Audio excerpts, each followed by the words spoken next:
Welcome back to Studio 5. 20-something and single. It's a national trend, but we wondered how it's playing out here in Utah. So we're diving in to discuss millennials and marriage and what's keeping some young adults from saying I do. It's a topic that I know hits home for a lot of parents too. Studio 5 relationship coach Dr. Matt Townsend is joining us to offer his thoughts. This is fascinating to me. The way we're studying and dissecting the millennial mindset is really interesting. Well, and parents they're scared. They're freaking out, yes. Because like, am I ever going to be a grandparent? Yes. Are you ever just going to move out and get a job and get married? But the reality is they will. They're just going to kind of do it their way. So this doesn't worry you? It doesn't worry me. It's just, I think we need to understand it. And there's some pretty interesting stuff going on, right? Like one of the things that has to happen, and the millennials are struggling with it, is you got to get in the game.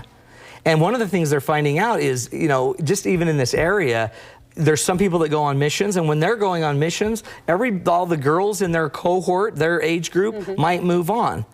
And or then the girls might go on a mission, and then the guys might move on.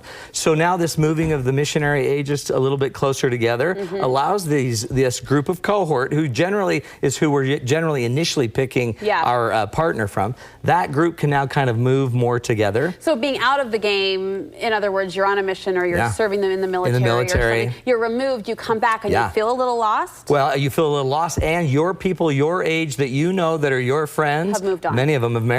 Many of them are no longer in the game. Many of them are away to school. Or some people get out of the game by just simply, maybe they had a boyfriend for a while, they had a really great relationship, they got hurt when they broke up. So some people just opt to get out of the game for a couple years. But now hold on, that was happening when my parents were dating. People were getting hurt and breaking up. So how does that affect the millennial mindset? Well, part of the paradigm though is that millennials, and we'll talk about it in a minute, believe that they've got a long time to do this. Okay. We kind of believe that let's do it younger. And some of the research out of BYU with Dr. Brian Willoughby focuses more on kind of an ideal age to be getting married is about 22 to 25. And if you kind of prolong during that time your opportunities and you're not in the marketplace, then you may pass kind of the ideal wave. And then it might be a little harder, because the older you get, like it's easier probably to find people to date when you're at a university. But if you're kind of already graduated, then it's a little harder to find. So, and some people it's harder to find to date anyway, because you may not be somebody that goes to the bar. You may not be somebody that does all of these, that's maybe more social, or that will go dancing. So if you're not into some of that, then it might get a little harder to be in the game. Here's something I found interesting under the idea of staying in the game or getting out of the game. You say parents can have a huge influence on where your child is on the game board, so to speak. Absolutely. And so, in fact, we want them to have a role model. We want them to have a really effective, healthy type of role model. And parents tell a lot of these kids, don't get married till you're done with school.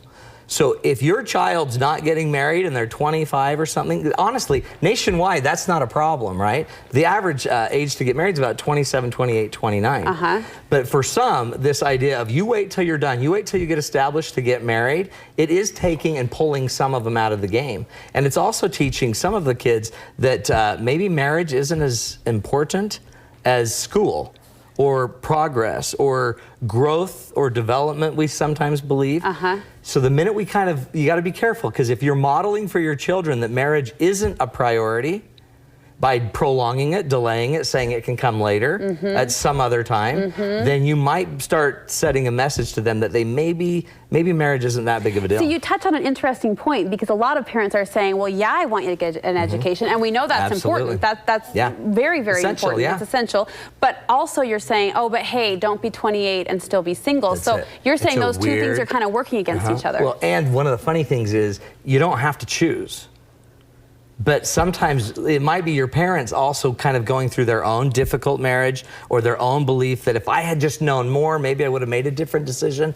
And what that starts to do is maybe we haven't been the best role models for our kids about what a marriage looks like. So the children are following our lead. And if you had a hard relationship, you might be more inclined, or if you thought you got married too young, you might be more inclined to think, hold off. And you might also be simultaneously struggling in your marriage, and your kids are watching that. So these are all things that might be happening that make a teen or a young adult say, I'm going to wait.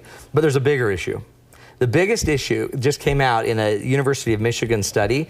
They studied like 20 years, from about 1988 to about 2011. They studied this time to figure out what had happened to attachment. So you've heard me talk on the show about attachment. Right. To have a healthy relationship, you need to be able to attach to people. And they found about in 1988 that most of the singles had about 50% of them had a strong attachment style, meaning they were a healthy person that could attach. Over the last 20 years, they found out that that number has shrunk to only 40% of young adults have a healthy attachment style. Why is that? Well, a lot of reasons probably, but some of it may be the simple fact that, because a lot of that comes from how we parented them, and if they felt safe with us as parents. The problem might be now that maybe we were busy as parents, maybe we didn't make it safe enough for them. So a lot of these people are starting to pull away and are less inclined to want to attach easily. And when they don't attach, then they usually pick up 3 behaviors that Vanita Mehta talked about in Psychology Today.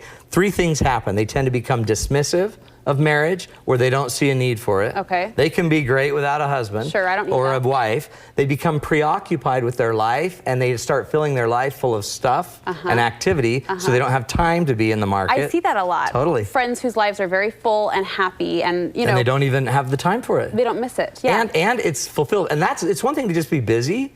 It's another thing to dismiss it.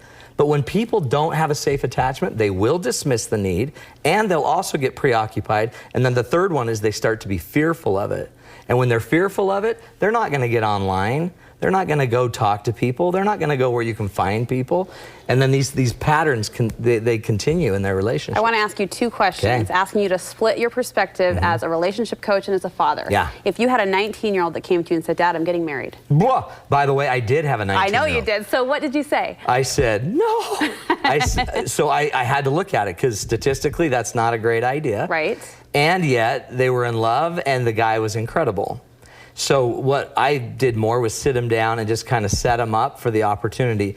The maturity of this 19-year-old, my daughter, and her husband was 3 or 4 years older. So that changed the game a little bit for me. And I've known him a lot of his life. So that changed it for me. But generally, I would be more afraid, and I'd slow it down to a point that we know each other. I always say you need 4 seasons of dating. You got to have be with each other for 4 seasons. Right. And that's a year, at least. Okay, second scenario. Yeah. Your 29-year-old is not married. Yeah. And doesn't really have any desire to get married, or their life is full, their life is happy, their life is fulfilled. What would you say or do as a parent to help influence them toward that decision? 2 words: Russian bride. I just order up. I don't know if you can order up. Maybe that's not the right word. I'd send out a message for a Russian bride. No, but you know what? I was hanging on your every word. I know you're like, what? You would big you do? jerk. No, but I really would. I would just coach them, because the 3rd or the 4th problem we run into is some just don't have skills. And today's a different age to date. When I was dating, I wanted to date. I wanted to hang out with a girl. I was like, could hardly wait. But now I have my kids, and they're really good at working as a pack. They're like a bunch of hyenas that pack around, and they go try to find their kill together. So I would take that child, whatever age, I'd take the young adult, and let's give you skills, let's give you confidence, go on a date, and let's identify what works. I truly, after doing this for all this time, there is a person for everybody. Trust me, there is a person for everybody. And my belief is you just need to get enough people by you. I always tell my son, you're going to need about 100 dates. 100 dates before you'll either know the person or know them well enough to marry him. But after 100 people go by you, you'll find them.